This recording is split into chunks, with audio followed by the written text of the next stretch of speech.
On a tous des petites manies, des habitudes un peu bizarres qu'on finit par ne plus voir. Mais et si ces petites bizarreries n'étaient pas si anodines que ça? Ce que la psychologie nous révèle, c'est que certains de ces comportements sont en fait des signaux, des sortes de drapeaux rouges que notre cerveau agite. Alors la vraie question, c'est celle-ci. Comment on fait la différence entre une simple excentricité et un véritable signal d'alarme envoyé par notre esprit? La frontière est mince, c'est vrai, mais elle est absolument cruciale à comprendre. Pour bien comprendre, imaginez que le cerveau est un peu comme le tableau de bord d'une voiture. Ces habitudes étranges, ce sont les voyants lumineux qui s'allument. Et les ignorer, c'est comme voir le voyant d'huile clignoter en rouge et se contenter de coller un chewing-gum dessus en espérant que le problème disparaisse. Aujourd'hui, on va décoder ensemble ces signaux en 4 grandes catégories. On va commencer par les signes liés à l'anxiété et à la compulsion. Ensuite, on verra les pannes de notre système émotionnel. Puis, on abordera les alertes qui concernent l'impulsion et le contrôle. Et à la fin, on essaiera de voir comment interpréter tout ça. Allez, on commence tout de suite avec le premier groupe. Il faut savoir que ces comportements sont bien souvent une tentative, parfois désespérée, de notre esprit pour essayer de maîtriser un chaos intérieur qui nous submerge. On commence avec le 12e signal. C'est l'un des plus courants, souvent vu comme un simple tic, mais il cache une lutte intérieure bien réelle. Se ranger les ongles, s'arracher des petites peaux, tirer sur ses cheveux.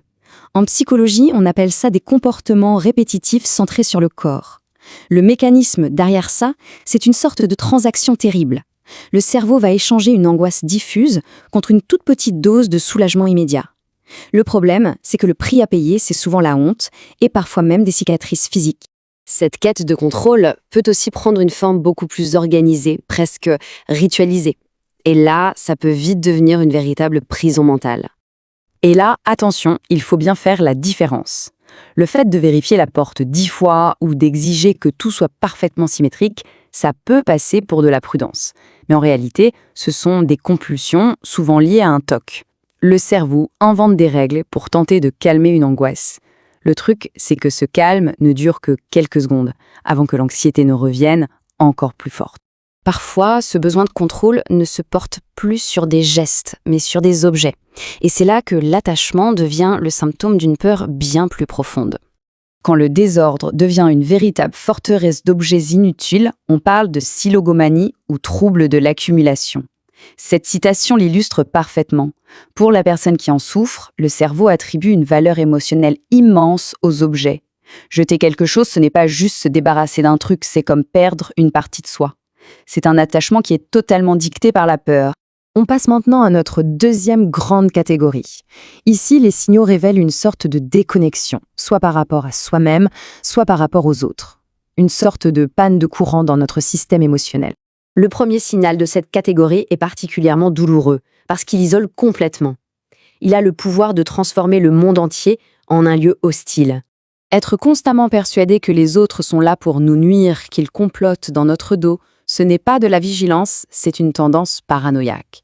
Le cerveau se met à réinterpréter chaque micro-signal social, un rire au loin, un simple regard, comme une menace directe. C'est épuisant. C'est comme vivre en état de siège permanent. Et ce tableau nous montre 2 autres types de panne intérieure. D'un côté, il y a ce qu'on peut appeler le mur de briques, ou l'émoussement affectif. Plus rien ne nous atteint, ni la joie, ni la tristesse. Ce n'est pas un signe de force, au contraire, c'est le cerveau qui a disjoncté, qui a coupé le courant pour survivre à une surcharge. Et de l'autre côté, l'alexithymie. On ressent des choses, intensément même, mais il est impossible de mettre des mots dessus. C'est comme se noyer à l'intérieur, sans pouvoir appeler à l'aide. Une autre panne émotionnelle est souvent prise pour de la simple timidité, mais sa cause est beaucoup plus profonde et douloureuse. Le fait d'éviter systématiquement toutes les interactions sociales, ce n'est pas juste être introverti, cela peut être le signe d'un trouble de la personnalité évitante.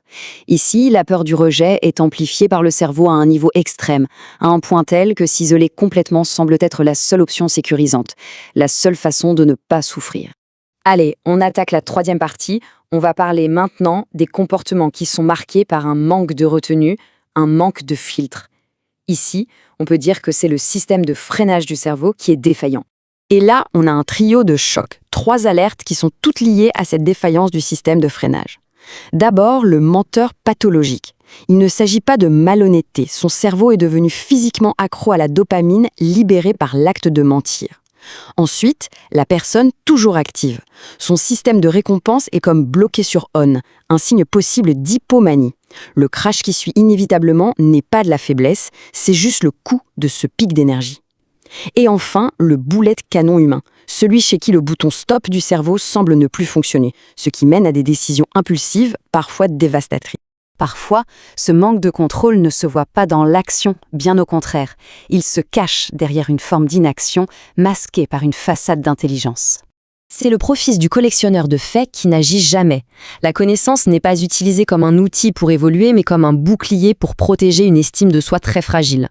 En accumulant du savoir, on a l'air intelligent et surtout, on trouve une excuse parfaite pour ne jamais rien entreprendre et donc ne jamais risquer d'échouer. Et on termine avec le tout premier comportement de notre liste, le plus moderne et peut-être celui qui est le plus répandu aujourd'hui. Une habitude qui paraît totalement banale, mais qui est en réalité profondément corrosif. Le fait de ne pas pouvoir s'arrêter de faire défiler son écran à 3 heures du matin, ce n'est pas de la paresse. C'est en fait une forme d'auto-apaisement numérique. Chaque swipe, chaque balayage du pouce envoie une petite décharge de dopamine au cerveau. C'est un piège parfait qui nous garde éveillés tout en détruisant notre sommeil et à petit feu notre santé mentale. Alors maintenant qu'on a vu tout ça, le point crucial, c'est de comprendre que ces comportements ne sont pas des défauts de caractère. Ils sont un langage. Et c'est là qu'on boucle la boucle et qu'on revient à notre image du tableau de bord mental. Toutes ces habitudes sont en fait des codes. Ce sont des messages que le cerveau nous envoie quand il n'arrive pas à s'exprimer autrement. Le simple fait de reconnaître ces signaux, c'est déjà la toute première étape pour briser le cycle. La prise de conscience, c'est le début de la guérison.